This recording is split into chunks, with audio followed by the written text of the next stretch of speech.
Good morning, millennials. Welcome back to the Morning Toast. Happy Thursday. Hope everyone had a great week so far. We had a great week. We broke bread. We topped the charts. We're just still chart-topping queens. Mogul energy everywhere. Last night was the second episode of Breaking Bread. So much fun. If you joined, thank you for joining. It was a journey, you know? It was a journey. If you were there, you know. Yes, it was exciting. We also, yesterday was like the busiest day ever because, you know, meetings, mogul. We also vlogged our entire day because a lot of people are like, you guys work for an hour a day.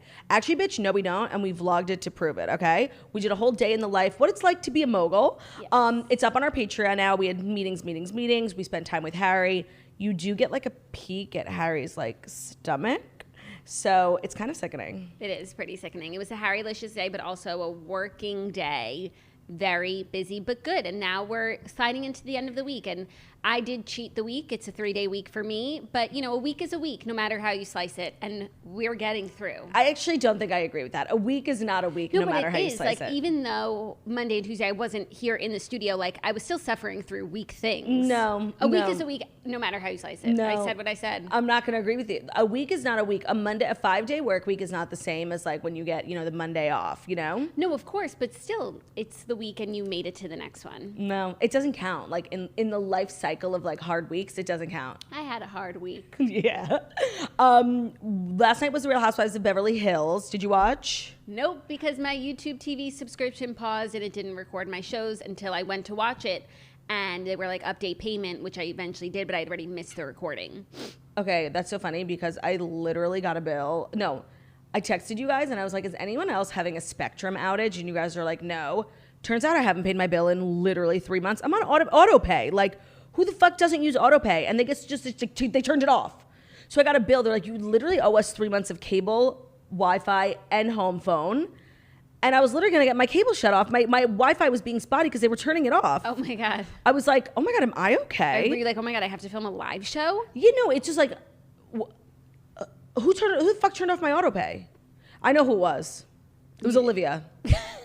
I'm telling you, Olivia is always up in my Spectrum account. One time, Olivia did the most annoying thing. I'm a generous sister. She needed like a login for some, you know, app to use if you use your cable. So I give it to her and Shapiro. I'm so generous. Literally, I get a call from Olivia and she's like, you owe me like $500. I'm like, excuse me? She's like, yeah, like when I logged into your Spectrum, I started paying your bill by accident instead of mine. I'm like, that literally sounds like a you problem. Like, I gave you my login and now I owe you $500. Thanks, girl. I'm like, this is not gonna work for me. So yeah, I almost got my Wi-Fi shut off, which was just like so crazy. Well, I did get my TV turned off. Tough times, and it was too late for me to like wait for the next airing. So I didn't watch it, which I felt bad about. But then I just went to sleep. I will talk about it a little bit at the end. It wasn't like a crazy eventful episode. Feel free to spoil. We're in this weird plateau space where like none of the women are fighting, but like they all like hate each other. It's just weird. It wasn't a very good episode, and something needs to happen soon because they're making moments that aren't moments. For sure, but it sounds like something happens in Aspen that we can all look forward to. So this was like a nice boring trip. It did make me want to go to Mexico though. Like I love a boring trip. Sometimes I personally don't need drama in my life. Agreed. I'm a drama freak girly, and I like to see friends being friends on a boat. That's just me, though. Yes, I agree. I do think sometimes, like, it's so manufactured that it's like, I'd rather see these women getting along. Yeah. But, like, it's not that fun when they get along, this group. Yeah, especially because they do all secretly hate each other. Right, but, like, I think in Potomac, some. In Potomac, when they get along, like, there's nothing better, but they're never getting along. Yeah. So I agree with you, but this group, it's not working. They're really not that tight. There's also, like, a huge divide in the group, like, the new girls and the old girls. Yeah. And even the old girls, I feel like, are starting to hate each other. Like, I think Kyle's, like, getting over Erica. Well, I think because Kyle like cares about what the audience thinks about her, and like being really close with Erica and Rinna is not good for her Q score. It's not. Rinna is insufferable, like really insufferable. But I'll get into it in the end of the show. We've got 5 pretty atrocious stories. No, I feel good about them. Okay. I feel good about them, and we also have the power of the Brassenstrassen. I meant to let everyone know, like, when I did the meet and greet, not only were we singing Brassenstrassen, probably like every other person. Do you see the girls with the Brassenstrassen shirts? We should make merch. 100%. But also, like, everyone, a lot of people were talking about how they're living for, like, the Butters mystery. I know. Olive. Should we give an update? Dog walk dynamic. We did find out who Mystery belongs to. Mystery is an influencer. You know, Mystery's mom is an influencer, so like it wasn't that hard. A couple people sent it to us and were like, what are the chances that this is Mystery? And we're like, oh, 100%. Who else names their dog Mystery? No, and also, like, we've seen Mystery. That's exactly what Mystery looks Right. like. So it's either the same breed and the same name. But we didn't describe to you guys what Mystery looked like. So you were like, here's a dog named Mystery. And it's Mystery. Well, obviously. Like, Wait, Mystery solved. No, Mystery is mysterious no longer. No longer. I haven't seen Butters actually in a minute. Butters comes through a lot with Bryce. On the afternoon walk. Yeah, they're kind of like a duo by happenstance. I told you I saw Butters like literally go after Bryce one day in my hallway. But Bryce has learned to defend himself. He's not afraid. He won't back down from a fight. Bryce thinks that he's much bigger than he is. He does. And he can handle Butters, please. Don't worry about Bryce. But so the boys are doing well, the boys and girls. Is Mystery a girl or a boy? It's a mystery. No. Is Butters a boy? Butters definitely a boy. Butters is a boy because his name on Instagram is Mister. Don't say it. And please do not blow up these people's dogs' Instagram account. Like, can we just have this fun we thing have this for one us? thing. Like, I don't need Butters' mom to hear that I said he was aggressive and wears a muzzle. Okay. Mystery is a man, and his mother sometimes calls him Mr. E. Got it. And that's a good way to remember it, even though I would have totally thought it was So a girl. it's a pack of boys. It's a pack of boys. Oh, I It's didn't a realize wolf that. pack. Wow. The boys are back. The boys are back. Wow, that's so good to hear that Theo has like, you know, a nice solid friend group, like a clique. He has a friend group. Who do you think is the Massey Block of the group? Ooh. Bryce. I'm thinking Butters. No. Butters is... Mystery is Claire.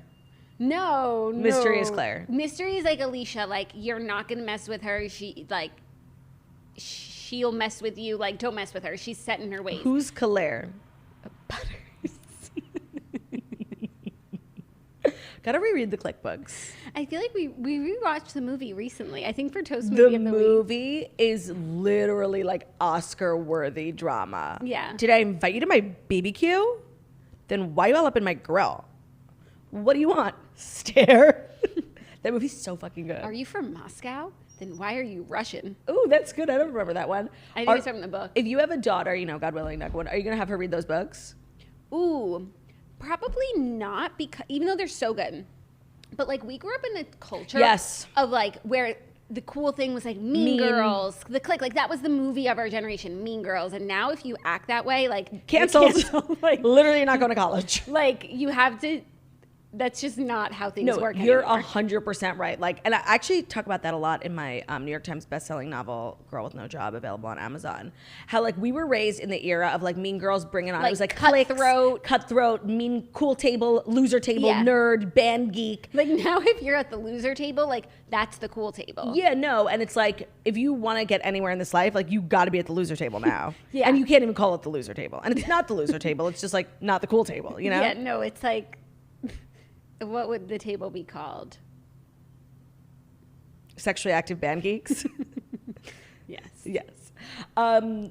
Okay, so your children will not be reading the click. Right? No, I know. Like you really don't want to like set them up for failure. Like they come just- we they live come in a- from a canceled mom. You don't want that for them. We live in a different world. It's true. It's true. I wonder what the click equivalent will be when we have like teenagers.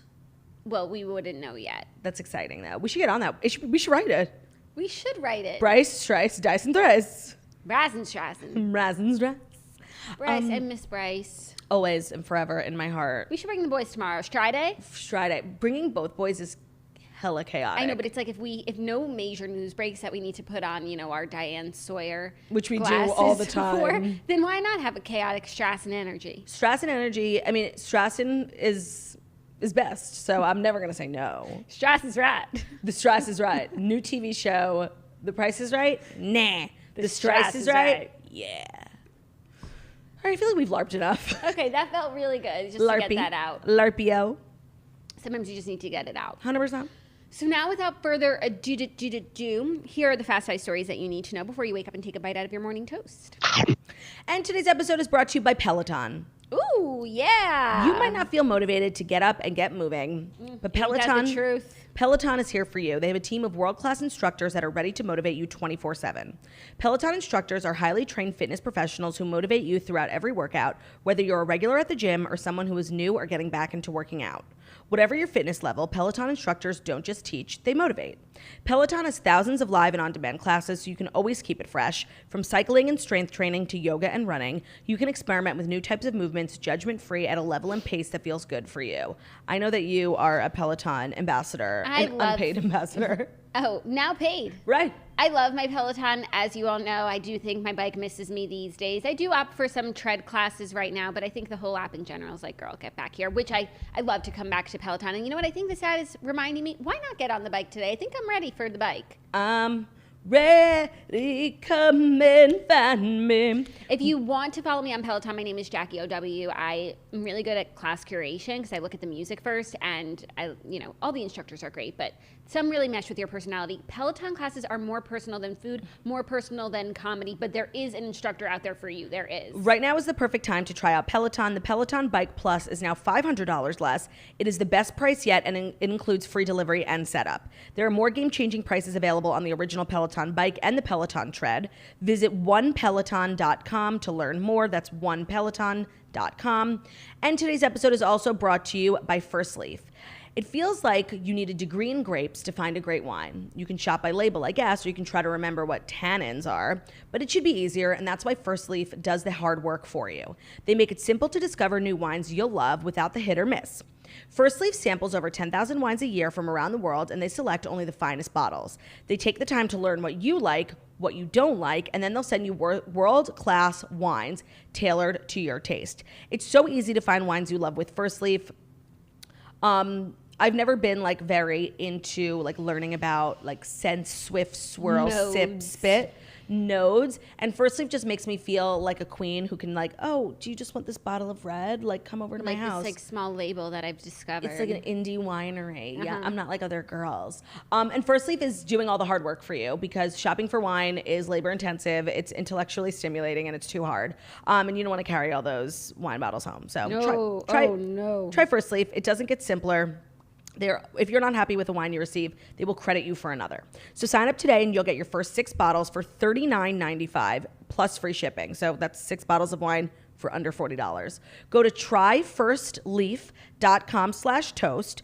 That's tryfirstleaf.com/toast to get your first 6 bottles for $39.95 plus free shipping. Tryfirstleaf.com/toast. That's truly an unbeatable price. Wine girlies know. Wine girlies know. Okay, let's get into our first story. Some sad couple news. We talked about it on Breaking Bread last night, so if you were there, you already know that Kendall Jenner and Devin Booker have broken up after 2 years together. The Kardashian star and Phoenix Suns shooting guard have broken up after 2 years, a source close to Kendall tells E! News. The source shared, this is the quote, this is the information that we're working with as to why, but Schedules. Different people. Right. Quote, Kendall, but it worked for 2 years. Maybe Quote, he's not obsessed with health. Maybe. Kendall and Devin hit a rough patch recently and been split for about a week and a half. The couple had a really nice time in Italy together during Kourtney's wedding. The insider explains, but quote, once they got back, they started to feel like they weren't aligned and realized they have very different lifestyles. Kendall told Devin she wanted space and time apart, according to the source who shared they have been in touch since and do care about one another. The insider also knows it might not be a permanent breakup. They both hope to make it work, but as of now, they are split. Take all of that with a grain of salt. Right. Aside from the fact that they're broken up. Because if it's a Kardashian related story and it doesn't come from TMZ, I don't know, and TMZ didn't break this, so let's just keep that in mind. But under the assumption that this is true, I find this really sad, and I'm also really shocked by it because I felt like they were a great couple. And really, when people are private, it's legit, and we knew nothing about them other than the fact that they were together and that they were private. Yeah, and that they were good looking, and then every once in a while we'd get a picture and it was premium. Yeah, and I liked that. I liked that for Kendall. Yeah, and you know what's really sad? Stormy of it all. Yeah, I know. That's what everyone's saying. Is that what I saw? I didn't know that Stormy was so obsessed with him until some of the Italy pictures emerged. Mm-hmm. And Kendall said it on one of the late night shows. Got it. And then I saw Nori's Black Book posted that she was thinking of Stormy right now because if you don't know, allegedly Stormy is obsessed with Devin. In love, obsessed. Just lights up when he comes around. But these are the unintended consequences of dating while all your sisters have kids, and you bring them around the kids and kids get very attached. And I'm sure you don't think about it, but this is someone who might have been important to Stormy and some of the other kids. And Stormy's going to think that like Devin abandoned her because obviously it's not appropriate for him to still hang out with Stormy. You think? Yeah. Uncle Devin? If Devin and Travis were really close, which I don't know that they are, then it might be more appropriate. But like, no, like a 30-year-old man hanging out with a child. No, is of weird. course they're not going to hang out one-on-one, but he could still come around. You know, the girls keep the men in the loop. They do. That's true. That's like a very unique Kardashian characteristic. They keep these weenies around. I just don't think that this is a contentious breakup because I don't know Devin whatsoever. I mean, I don't think I've ever heard him speak or anything, but these two just seem drama free. You know, Yeah. I could see Kendall being like, "We're cool, we're friends." Like it's all chill. She's not like other girls. You know, she can be friends with her ex. Yeah, exactly. She's the type. Yeah, like, you know, straight guys and straight girls can be friends. So maybe this doesn't mean the end for Stormy. No, but I think it's the end of the relationship, and now it's like we have to add her to the list. Actually him too, because he's super eligible. Of course, he's super eligible, and apparently he's really good at basketball. Have you Yeah, heard very that? good. Is there anyone on our list who might be compatible with Kendall already? For those who are new here, this is our list of young, sexy Hollywood single people who we might want to set up with each other. Oh, Michael B. Jordan. Michael B. Jordan, Chris Evans, Shawn Mendes. I actually could see Kendall dating Shawn Mendes, just like because I feel like they're both kind of like weird, like, you know, like I can't explain it, but like, you know, like, I don't see it. Remember when he fake dated Hailey Bieber for the Met Gala? Such a unique moment in history, and then she dead ass got married like 6 months later. Yeah, that was weird. That was like textbook PR relationship. And he like said in an interview, he was like, "Yeah, no, I was like, we like fully set it up, like it was fraudulent," and they both admitted it. Appreciate the honesty. I do appreciate the honesty, 100%. But that was also like had potential, that couple. But that like was weird because like. To be spotted, I guess I could add Camila Cabello to our list too. Even though she was spotted out with the founder of Locks Club. Yeah. Which felt like a Locks Club like partnership. I can't explain it. Oh, yeah. I guess it would behoove him to be spotted as an eligible bachelor. And like the headline was like, Camila Cabello, Locks Club was in the headline. Yeah. And maybe you didn't know Locks Club is a dating app, and now you know. Now you know. But that guy is hot, Austin, the founder of Locks Club. Extremely good looking. Back to our list. Back to Hailey Bieber. Oh yeah. So now that I'm thinking about it more, like the fact that they made their debut as a couple on the Met Gala red carpet is so weird because people don't really do that. No. They get like spotted first. You know what? It was just like, it was small time. It was small potatoes, you know? That's like, they're both bigger stars. They would never do it now. And they moved on to bigger and better things. But sometimes you got to do what you got to do. No, and maybe they wouldn't be where they are now if it weren't for that cringy moment. That's like how God works. You know, everything happens for a reason. Yeah. God works in mysterious, cringy ways. God works in mystery. Mystery Dow Jones. Mystery, period. Okay. Are you ready for our next story? I am. Jussie Smollett insists that he's not a piece of shit, says he gained clarity from jail. Sure. Disgraced actor Jussie Smollett professed his innocence and insisted he's not a piece of shit. Smollett, who was found to have paid two men to pretend to be racist and homophobic Donald Trump supporters and attack him with a noose and bleach, was sprung from a Chicago jail in March after serving a 6-day sentence. The 40-year-old actor addressed his highly publicized trial on Sway Calloway's Sirius. He's 40? Yeah, that was an interesting factoid. He's giving like 26 because like only like a young, immature person. It's like a childish thing to do, you know? Yeah, no. He was on Sway in the Morning, claiming he did not lie about the attack. He said, "If I had done this, I'd be a piece of shit. And I don't think that's really questionable," Smollett said in the episode that aired on Monday. I actually do think it's questionable because we're all sitting here questioning it. And there was a trial and everything. Right. Here's the thing, like, in general, you know, people make mistakes and I believe in redemption. Me too. And all that jazz. You have to acknowledge your mistake. But if you're going to still lie, if you're going to stick to the same lie. He can't. He's in so deep. He literally went to jail. Like, he cannot now claim that he could say it now that the trial's over, and because that's the only way to move forward from this. You know, a sit-down interview where you cop to it. As long as he maintains the lie, like there's nothing to say. Yeah. But I can't see a world in which he tells the truth. Like, that would be insane because, like, even now, like, we know every time I see him sticking to this, I'm shocked. I'm shocked that I thought he was saying he's not a piece of shit. Like, he didn't mean it and he's sorry. No. Okay, but let's say the reason why he can't do it is because we all know, like, this was a big fat lie. Like, it was. We all know. There was a trial and there's everything. Like 0.5% where it's like, well, No. maybe. There's literally... The possibility is there. But if he comes out and says he lied, like there's no possibility that it happened. There's no possibility that he's telling the truth. The jury had to be beyond a shadow of a doubt. Yeah. Yeah, no. I can't believe he's and it's out like here doing innocent press. until proven guilty, and you are proven guilty. So true. When does that part? When does the hammer Kick come in. down on that part? Such a good call. Also, I find it like shocking that he's doing press. Like, let's say we got an email, like dead ass, like Jussie Smollett wants to come on this show. Mm-hmm. We would obviously do it, right? Yeah, that's generally speaking when there's someone who like we've talked crap about, I actually don't feel the need to interview them, but this would be different. Yeah. No, and like, do you think like I would be like nervous? I'd be like, no, you definitely didn't do it. Like, I'm like not good at like confrontation. That's why I would never be like a housewife. Like, right, and that's also why we can't have people on who like we're not interested in fighting with like in being confrontational. We want to support people. If we can't support you, you shouldn't be on the show. That's true, but like I don't think we could give up like the opportunity because we could go from number 2 on the Spotify charts to number 1. Joe, who? Who? The what experience? Oh my God. The toast experience. That's what it is. So no, sometimes I do sit and think like, because I'm a delusional queen. Like if I had Jussie Smollett on the show, like let's go. Yeah, hypothetically, what would I say? into it. I know in like actuality, I would be like, I'm so sorry you went through that. But like I like to think I would be like, why did you lie? I like to think we would be like that too. I'd like to think I'd be like, literally nobody believes you. Like do what you can go on as many podcasts as you want, but like you're a big liar. Yeah, I wonder how Sway handled it. Yeah. Good for Sway. I guess we should have listened to the interview before reporting on it.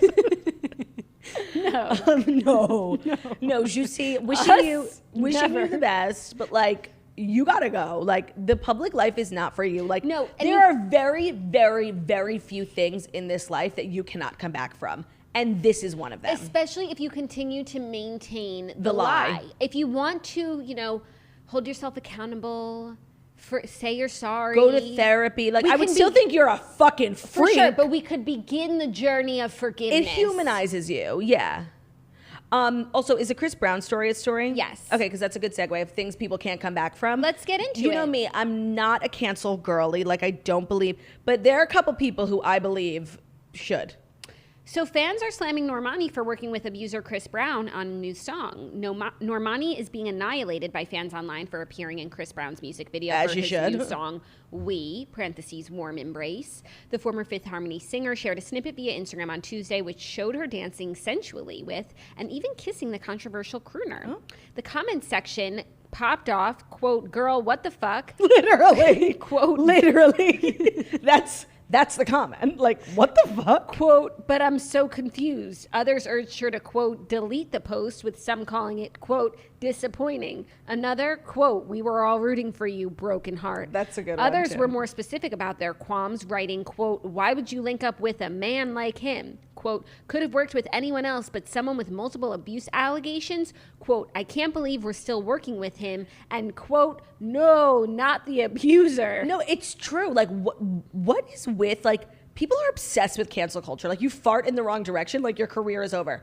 We have literal photo proof of Chris Brown physically abusing a woman who's a public figure. Like, this Chris Brown thing, like, never stuck. And remember when he did that music video, Freaky Friday, and like Kendall was in it? Like that was fucking loser energy on Kendall's part. I think that like the way that people will not let go of Chris Brown is really suspicious and weird. Yeah, and also the problematic behavior continued past Rihanna. Like of course, but it was just with less fame. Like Rihanna's the biggest singer in the world. Like that was, you couldn't ignore that. Yeah. I think this Chris Brown thing is so weird. I've always thought about it, like not to keep referencing my book, but I did talk about it in my book. Like some cancel culture is so stupid because it's so like not nuanced. Like there's unequal punishment for equal crimes. Actually, yeah, no, it's not. The punishments often don't match the crimes, but sometimes the cancellation sticks sometimes, and sometimes they're lifted.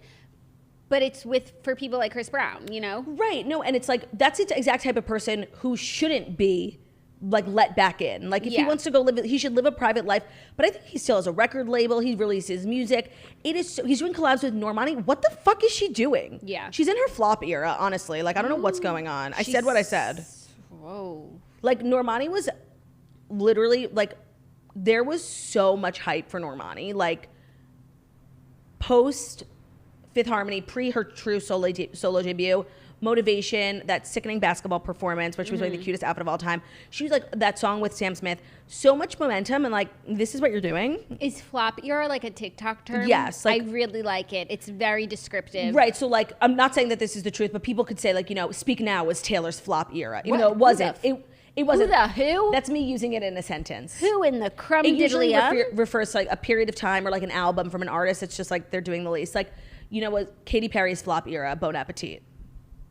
You say era or era? I don't know. I say whatever both. You want.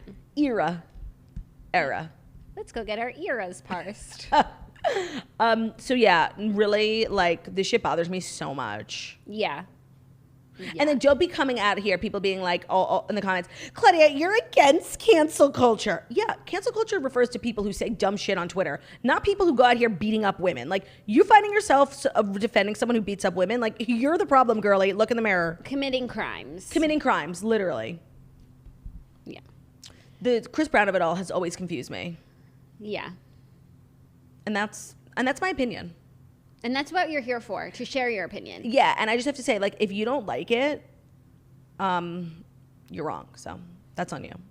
Are you ready for our next story? No, because speaking of being wrong, this is a message to everyone who's never used Canva Pro, baby. Canva Pro is back. Making content is an essential part of what we do to keep the show going. It has not always been a seamless creative process. Jackie nor I are graphic designers. No. We don't even know barely how to use Photoshop. Like, but we have to be churning out content because we are literally #2 on Spotify. Like, and you don't get there by not having premium content. And since we found Canva Pro, we can design anything like a pro on any device. Canva Pro is a design platform that empowers you to create and share stunning content in just a few clicks. Designing with Canva Pro is amazingly fast and fun. You can choose from thousands of templates that are easy to customize or start from scratch. So when we make content, quote cards, guest cards, announcing things happening, our schedules, every graphic you see on our Instagram is made on Canva Pro. It is so easy. We really don't know how to like make stuff, but Canva Pro has these templates you just plug in, change their name to Claudia, that name to Jackie, boom, you're done. People think you have a fancy designer. Design like a pro with Canva Pro. And right now you can get a free 45-day extended trial when you use our promo code. Just go to canva.me/toast to get your free 45-day extended trial. That's canva.me/toast, canva.me/toast. Okay, our next story, a little biz news that nobody wants to hear. Ted Sarandos, the CEO of Netflix, explained why Netflix will add new ad-supported tier to streaming service. Ted Sarandos is kind of hot. Ads are coming to Netflix. Yeah, he's not bad looking. He gives like Bob Iger energy, like, like businessman of Bo. Even though I think Ted has a wife, but whatever. It's never stopped me before. Am I okay? Netflix's co-CEO, she really wants that special. I really do. Like, I would do it. Like, hypothetically, like, if you had to. If I had to, like, I would do it. For a special. Like, I would go on a date with Ted Sarandos, wine and dine him. Okay, a date is different than. Yeah, no, I mean, I'm a married woman, but like, I would give him a little of this, like a little, hey, Ted, I'm not like other girls. I would do it. Okay, one thing about me, I have no scruples. That's good. None. Netflix's co-CEO Ted Sarandos is speaking at the Cannes Lion Advertising Festival on Thursday. He confirmed that the future of the streaming giant will include ads explaining the about face. Netflix has long been averse to advertising on its subscription service, but after posting disappointing figures last quarter showing it lost 200,000 subscribers, the company said it would. You didn't know about that? No, that's crazy. I know that they've been having bad trouble. Quarter for Netflix. I know they've been having trouble, but I didn't know 200,000 subscribers. That's so many. Yeah, in a quarter. The company said it would be introducing a less expensive ad-supported tier to its service in a bid to bring in new customers. He said, quote, "We've left a big customer segment off the table, which is people who say, hey, Netflix is too expensive for me and I don't mind advertising," he said on Thursday, speaking on the Cannes Lion stage with Sway podcast host. Different Sway. Wow. This is with Kara Swisher. So the morning Sway. Tech. Yeah, everything's called Sway. Sway House? He was in the Sway House.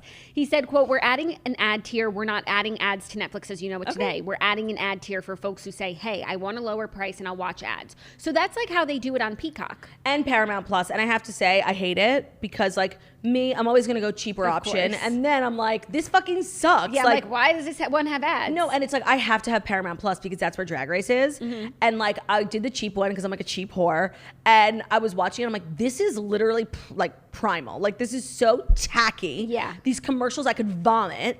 So then I had to upgrade, and then it's just like, now it's really starting to add up, and I have to really evaluate like what services I can live without and which I can't live without.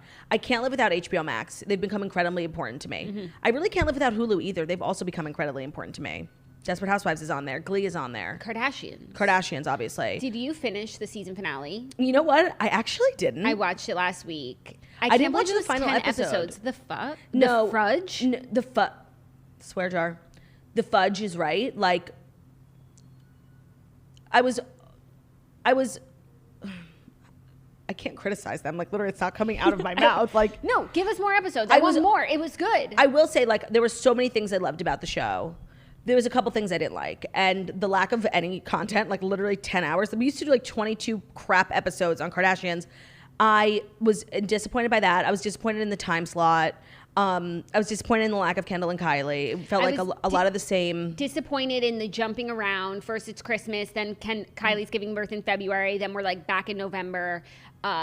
Didn't like that. Yeah, so I know it's their first season on like a new style and a new streaming service, so I'll give them a pass. But they need to come around to realizing like we're not stupid. Like, no, they've been trying to pull the wool over our eyes for a really long time. 3 episodes ago, Kim was shooting SI Swim, which she shot in January. On the final episode, Chris is recording her Christmas song with Travis. Like, oh. Even someone who's not obsessed with pop culture would be like, what is this timeline? Yeah, and they get called out for it and they like keep doing it. And they think they're like getting better at it, but they're actually getting worse. But what's the point? Maybe to make episodes equally interesting, putting like a really interesting thing and a boring thing together. Yes, but I also think Astroworld like threw them through a loop. They had to, I think, edit a lot of the show. Yeah. Because like Kylie content, they didn't want to seem insensitive. Yeah. So maybe like that's partially to blame. I don't know. Maybe next year. Here's what I don't understand about Netflix and ads. If you need to do ads on your platform, you should go ahead. But why not do like integrated ads? Like it's sponsored by Spritz and like there's spritzes in it and like Spritz, the advertisers will pay you to be in the shows. Product placement. Everybody likes product placement. I'm pretty sure they've been doing that forever. Like their original shows have tons of product placement, but I don't think it's enough to subsidize the company. Like, I think product placement is more powerful than an ad I'm going to skip through. I completely agree. Like traditional commercials, like YouTube ad breaks, like they're so old school and they don't work anymore. Like I love product placement, just like I love Spritz Society. Use code TOAST at spritzsociety.com. I agree with you. Like as two marketing queens, I think like traditional commercials are like not successful at selling products. Right. And like if I'm just watching Selling Sunset and like Christina's drinking like a cool, sparkling cocktail, I'm like, oh, I should try that. Right. Like that's really how it works, marketing and advertising. Yeah. So free idea, Ted. I do think they do a little bit of it, but I would suggest ramping that up. Yeah. It doesn't bother me at all. It doesn't bother me at all, except when it bothers me when it's like so obvious. Oh, when the Housewives, Bravo. When Bravo had 2 housewives, Dorinda and Sonia, go see that Rebel Wilson and Anne Hathaway movie and sit down and talk about how the movie was so great because it's 2 powerful females just like them. Like that was really bad. Embarrassing. Or when they were like doing something with Privé, that like glam squad. Yes. And every time they would have an event, they would like have Privé come. Right. And that's actually a better integration. Yeah, because the girls were the makeup artists were wearing T-shirts and it didn't bother me. But the movie was a low point. That's really bad. That's how you knew we were headed for a recession. That was a low point in pop culture history. Yeah. Are you ready for another low point for our 5th and final story? Sure. I don't know if you can sing a song about this. No, I know. I'm not singing. Juul e-cigarettes will be banned in the U.S. after a 2-year review. Juul e-cigarettes will soon be off the shelves, at least according to a report that states the FDA is planning to ban the product from being sold in the U.S. The Wall Street Journal reports the FDA is gearing up to order Juul to remove its products from the market following a 2-year investigation. The report states Juul had asked to keep the company's nicotine products in rotation. Juul first came under fire nearly 4 years ago for marketing to young users with its sleek design and flavors, ultimately leading to a spike in vaping in underage people. The company has been hit with thousands of lawsuits in the U.S. and tried to turn things around by banning the fruit-flavored products, but clearly that's not enough for the FDA, which is reportedly taking things to the next level. Also, it's worth noting that other e-cigarette brands are still on the market, right, with the FDA separating the two because those other products help people quit smoking, whereas Juul is very like teen focused. But it's really, they're the same thing. It's just about how they've been marketing. The FDA is giving such Karen vibes here. Like, we're literally suffering a nationwide baby formula shortage, and you're like obsessed with e-cigarettes. Like, fuck off. Like, there's so many things in this country that are so bad for us. No. Like, literally video games with kids getting their heads blown off. Like, it's so stupid. Like, fentanyl. Like, why don't you focus on that? Not fucking e-cigarettes. Fentanyl. No, literally, people are dying of accidental fentanyl overdoses all the time. Like, Mm-hmm. work on that, bitch. Like, not fucking e-cigarettes that like just kids like to smoke in clubs. Like, all right, the kids might have a cough, but they'll be fine. Okay, maybe they have COVID. No. But also, like, they banned the fruit flavors, you know, Which made a huge impact. The age to buy them, I think, is probably at least 21. Like, all of these things that they can do. I like think it's 18, but yeah. Okay, then make it 21. Yeah. Just like in New York, you have to be 21 to buy cigarettes. No. No, you do. In this state, I believe that you do. I'm like almost 100% sure that's not true. Let's Google it. But yeah, let me Google it. But you can keep talking. Go off, sis. Just get some baby formula on the shelves. Lower the price of gas. Deal with inflation. Yeah, no. Oh, you're right. It's 21. I remember from my days. But can I just tell you, like, yes, Juul was forced to stop selling all their flavors like years ago. They literally still sell it in every vape shop. There's like counterfeit ones being made. They're being sold in from other countries. Like, and that's nobody worse. gives a shit. And that's worse. That's and I really true. don't know how this Juul ban is. How many people are actually going to stop vaping because of this ban? Instead, they'll just get, you know, fakakta pods that actually might harm them in more serious ways. That is such a good call. Like, I don't really understand why they're like all up in everyone's business. It's not like anyone's being forced to Juul. It's a personal choice. We live in a free country. And I just think the FDA, the Food and Drug Administration, could be really focused on some of the issues going on in our country that people actually care about. No, like if we lived in a perfect world, like then you could focus on, you know, right. If we had vaping. no other problems, like maybe we should tackle, you know, smoking. But like get some baby formula on the goddamn shelves and then worry about Juul. No, but you know what? Like even with the Juul, I don't really agree with that. Like it's a choice. That too. It's a choice. Like we live in a free country, and if I want to choose to vape and ruin my lungs, like that's my choice. Mm-hmm. And Food and Drug, some freaks who work in the government, like shouldn't be able to tell me what to do with my body. And it's weird that some brands can stay and Juul has to go. And yes, it feels they've had this hard on for Juul for years. It feels very like, you know, backdoor deals. Yeah. And Juul is not the popular company in the class. Yeah. I just think like this is like unnecessary. And yes, maybe it's because I enjoy vaping and maybe that's just on me, but I also just think it's like nobody's business what you choose to do to your lungs. And I wish like the resources being put towards this moronic cause would be put towards worthy causes. And that's on being rational. 100%, and I don't even vape anymore, and I think this is moronic and an overreach of government regulation. 100%. Look at us, And like you know being what? government girls. It kind of makes me want to Juul. No, totally. Like, oh, I can't Juul? Bet. You're on, bitch. No, now, when you say I can't do something, now I'm going to prove that I can do it. Right, because this is America. Yeah. Fuck yeah. I really could use a Juul right now. I think I might have an extra one in my purse somewhere. FDA, you've convinced me. Yeah. Look, Thanks, FDA. look at your influence. I had no interest. I had no interest before. But should get one for Harry. You just reminded me of how Juuls are so No, awesome. you should get one for Harry. The FDA, No, stop. the FDA gave you that idea. Thanks, FDA. I want to talk a little bit about the Real Housewives of Beverly Hills. Yeah, I would like for you to share your thoughts. And it's brought to you by Babbel. We are Babbel. You guys, we love Babbel. For all of your summer travels, whether you're going abroad or staying domestic and you want to immerse yourself in the culture, now is the perfect time to start Babbel, the language learning app that sold more than 10 million subscriptions. Thanks to Babbel's addictively fun and easy bite-sized language lessons, there's still time to learn a new language before you reach your destination. So me and Bet are supposed to go to Italy, and the last time I went to Italy, I did not do Babbel, and that's how I ended up with the Bon Nuit situation. So I've started doing little podcasts, little games on Babbel. It's really fun. It's really easy. And I just think if you're going to be traveling abroad this summer, like it's just not the smartest or safest thing to go to a country where you know none of the language. 100%. Like you can get lost, you can get pickpocketed. Like it's just, you want to know what you're doing when you travel. So with Babbel, you only need 10 minutes to complete a lesson. You can start having real conversations in a new language in as little as 3 weeks. Other language learning apps use AI for their lesson plans, but Babbel lessons were created by over 150 language experts.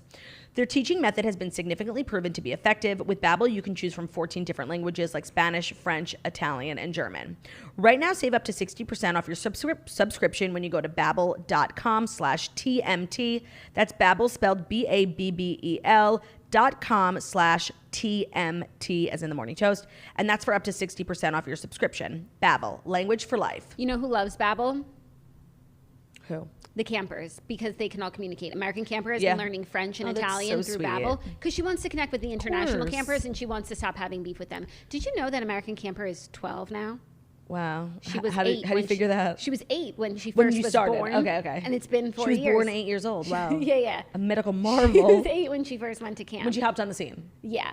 Oh my God, I saw a TikTok today of like these girls at like a camp. It was like a classic camp, you know, like North New England, and they're wearing like their Sophie shorts and they're doing like a little TikTok dance outside the bunk, and like it first of all made me so nostalgic for camp, and then it also made me realize like how grateful I am I didn't go to camp in the TikTok age. Like we really got to like look ugly and like not give a shit. But why are they on their phones, these kids? I don't know. If for us, like we had cell phones maybe like a little bit older, but you were banned from bringing them to camp, and you could live without cell phones back in the day. I don't know if kids are going to camp without their phones now. What I remember is like kids bring their phones and they get them at call time. That's like what's going on present day. That was like 10 years ago. That's what happened to us like 10 years ago. That was a long time ago. I mean, there shouldn't be phones at camp. No, it's so nice. Like camp is so much fun. You don't need your phone. It's so toxic. You're out there getting fresh air, stimulating your mind. Kids' mental health these days are so toxic because of their phones. If I, which I will send my kids to camp, like I want to find a camp that's a no phone camp. Yeah. They'll hate me for it in the beginning, but they will be so grateful. Yeah. When they're home. Yeah. It'll be good for them. It will be. Okay, Beverly Hills.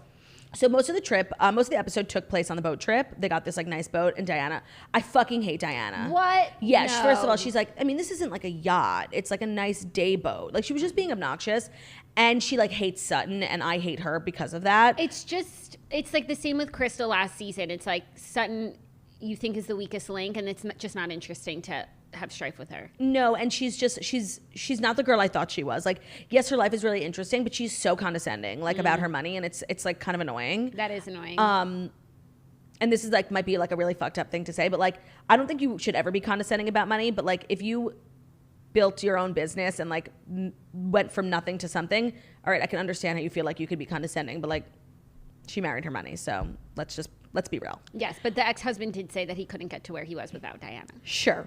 But he said it. No, for sure. And you said that he did say it, but like I think he's just a nice guy. Like, was Diana working at Barclays Bank? No. You never know. Okay. But so what was really interesting about the boat ride was that Erica showed up on the boat ride like blackout. Like literally blackout. She was slurring, sleeping on the couch, talking to herself. She is Sonia Morgan. She was laying on the couch. We used to have a boat. We docked it in Marina. It was called the Illegal, which is weird. And she was just like going on and on about like old timey boat, and she was giving Sonia Morgan. Yeah. But she looked incredible. I kind of wish she wasn't that drunk. It was like maybe the best look I'd ever seen her in. Really? Her glam was so like natural and stunning. Her hair was pulled back at a low pony. She was wearing this really cute, I think it was Missoni cover up, and she just looked like fresh and young. Her body looked amazing because she literally fell asleep on the couch with her legs wide open. Her legs were like tan and smooth and gorgeous, and I was just like, I wish we could have enjoyed this look because she looked amazing. Like it was like a low key look. She's always doing the most. Yeah. So it was like this understated glam that I thought she looked really beautiful. Oh, I can't wait to see this. But and all the women like thought it was funny. But then they were talking afterwards how she said she's on antidepressants, and Garcelle was pointing out how like she's been like probably mixing alcohol with like the wrong pills, and it's just like not a good cocktail. And it wouldn't have been such a big deal because they're like on vacation and whatever. But like she's just going through a lot, and she said she's on pills, and like now it's not like funny. It's like, are we worried about Erica? Right, and we've known Erica for a while now, and that's not really... Lisa Rinna said, for the 7 years I've known her, I've never seen her even close to this drunk. So to be that drunk when you know she's at a low point is worrisome. Yeah. But some people like get really drunk all the time, like by accident, or you know what I mean? Right, like some people have like low tolerance or whatnot. But Erica's always been like a drinker, but she's not been like a sloppy mess. And that's what she was with her legs spread. Like... screaming obscenities. So the boat ride was like just really revolved around Erica. What's her name? Diana got stung by a jellyfish. I enjoyed that. Crystal. Oh, and then there was like this weird moment like on the boat and then at dinner where like Erica and Sutton are like vibing hard, like talking about how they're both Southern and like their moms never showed them any love. And then Erica went on this weird drunken rant about how like agriculture was life and if you didn't work, you didn't eat. And it was just like, okay, Erica. But then towards the end, they went out to dinner on their last night and they're just like vibing and everyone's like talking about it. And they don't want people to be like talking about it and pointing it out. They just want to like chat. So I don't know what that means because Sutton was like, the last time we vibed on that boat in wherever they went last season, you're in your confessional saying you hate me, but you're just like talking to me to make the trip nice. Like, I don't know if you're actually doing that now or if you actually want to move forward. But for the most part, there really wasn't any confrontation. I'm ready for Erica and Sutton to move forward. Me too, because by the way, like they were talking about how Sutton met this guy on Bumble and was showing a picture of him to Erica. Like, it was really cute because they're both like newly single. I think that there's something there if they can get past it and if Erica can like stop being her villainous self, which she was not being this week, which I appreciated. Garcelle also brought up Denise because Garcelle's birthday party is next week's episode and she said, I am bringing Denise, and Lisa Rinna said she has to be in New York for Harry Hamlin's movie premiere. But then Lisa Rinna was like, you know, I did reach out to Denise and apologized for how I acted, and she said that she appreciated the text. And then Garcelle in her confessionals texted Denise and was like, did Lisa Rinna text you? And Denise responded, when? So I don't know if Lisa was lying or Denise just doesn't remember, but that was interesting. And then the episode ended in like a weird like moment where they were trying to make more drama between Diana and Sutton. So they get back on the plane, you know, it's Diana's plane. And they're sitting at the foretop, you know, 2 seats and 2 seats. And it's like Kyle, Diana, and Crystal. And Sutton's like, oh, can I sit here? There's one more seat left next to Diana. And Diana's like, no, go to your original seat. Like, sit the way you sat on the way here. She was like, oh, okay. Then everyone sits down. Like, they're all in different seats than they were on the way here. And Sutton's like so upset. She's like, I could have gotten my own plane. It was like so dumb. And Garcelle was like, yes, you could have, like trying to empower her. Like, it was so dumb. But Diana like is fucking rude. Like, yeah. I don't like Diana. Like, I'm over her completely. Damn, okay, I'm gonna catch up. I'll probably feel the same as you because that's usually how things go around here. But thank you for the recap. I feel kept abreast. It's a pleasure. It wasn't like anything life-changing. Oh, but you know what is life-changing? Our interview with Craig Conover, which is coming up next. We didn't mention that the whole time. So we had Craig Conover in studio yesterday. He filmed a podcast with us. So if you're listening to this as a podcast, just keep listening. Keep listening to our gorgeous voices. Don't go anywhere. If you're watching on YouTube, it's only available as a podcast, so check it out on Spotify or iTunes or wherever you get your podcasts. He talked about the new season of Southern Charm. He talked about Naomi and Paige. He talked so much about Paige and just like how she's made him a better man. It was so cute. He looked great. He was so cute, and he's so nice. Like, he really is the nicest guy. It was a pleasure. And Southern Charm premieres tonight, you guys. That's exciting. We'll be watching. Yeah, what else is on tonight? No, it's just Wednesday had everything. Yeah. Wednesday was Beverly Hills. I haven't watched The Real Housewives of Dubai, and I know that the 3 first episodes of Ultimate Girls Trip in the Berkshires just came out this week, or today, and I just, like, can't really stress how little I want to watch either of them. Yeah. I will probably watch Ultimate Girls Trip, but I just feel like I know what it's about already. It's Vicky versus Dorinda. And it's just like messy versus messy. And it's like Vicky versus Dorinda. Yeah, Vicky's like, why are we in this old smelly house? And Dorinda's like so offended by that because that's what the whole season is about. Like her offending her stately, historic home. Oh, God. But I understand, like, the other women got to go to a villa in Turks and Caicos and we're at someone's house. Well, you're also like the B team. Right. There are people I do want to see. Like, I do want to see Jill and I really do want to see Taylor Armstrong. Yeah, but I also feel like this Ultimate Girls Trip is kind of an audition. I wouldn't be surprised if some people do come back from their shows if this goes well for them. Yes. So we'll see. Could be starting lineup after this. So Southern Charm tomorrow, and that's that on that. Oh, and you know what I watched? What? Hacks. The whole season? What did you think? It was so good. It was just as good as season 1. Like, not it long was enough. No, but it was perfect. The arc of the story was great. It was just as good. Usually the second season is a flop. Letdown. Flop era. But I loved the storyline, and I'm sure like you felt very warm and fuzzy towards it touring because of the special too. Yes, it was. First of all, I think they really nailed what it's like to sell a special because it's fucking hard even if you're famous. I thought they nailed like tour life, like literally going to Lord and Taylor and drinking fountain soda. Like it was so good. My only complaint is that there wasn't enough Deborah Vance. Like we're getting to know so much about Ava and her chief of staff and the water guy. Who cares? Yeah. Literally, who cares? I like that housekeeper though. I want more of her. She's what is she from? She's from something so iconic from our childhood. Yeah. Hold on. I think she's from The Sweet Life of Zach and Cody. We're not going to let you go until we find out. Hacks, cast. And then, of course, the little brother from Ugly Betty. Oh, of course. Of course. And he's from Sweet Life of Zach and Cody. I've got beef between my teeth. It would be lost without my floss. Iconic. What is the housekeeper from? She's in That's So Raven. Oh, yeah, she's a teacher. Thank you. Okay. Great. She's the teacher. Great. I feel so much better. I love when that happens. She's also in Bad Teacher. Wow. Are you going to be okay? No. Oh. No. I'm curious how they will do this into the next season. I know, because they should be separated. And hopefully Right. it means no more Ava. That would be sensational. Oh, and I loved the moment when she decided to go back, spoiler alert, go back to her roots and sell her special on QVC. That was so iconic. Yeah. And then of course, she proved the concept and everyone came running with millions of dollars. But I just love that. Her fans have always been there for her. I loved it. It was giving Toast energy, honestly. It really was. It was giving Patreon. It was giving Patreon. You know what? Who cares what the big wigs think? Your fans are always here for you. You built a community. They love you.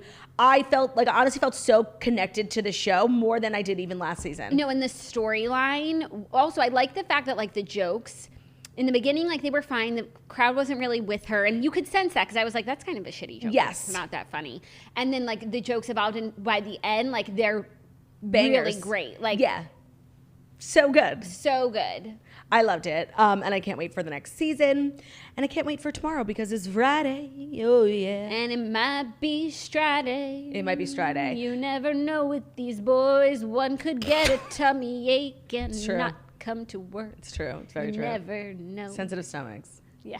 All right. So if you're listening to this podcast, here is our interview with Craig Conover. If you're watching on YouTube, head over to the podcast app or Spotify and enjoy our little moment with Craig Conover. We love you guys and we'll see you tomorrow. Bye. Bye.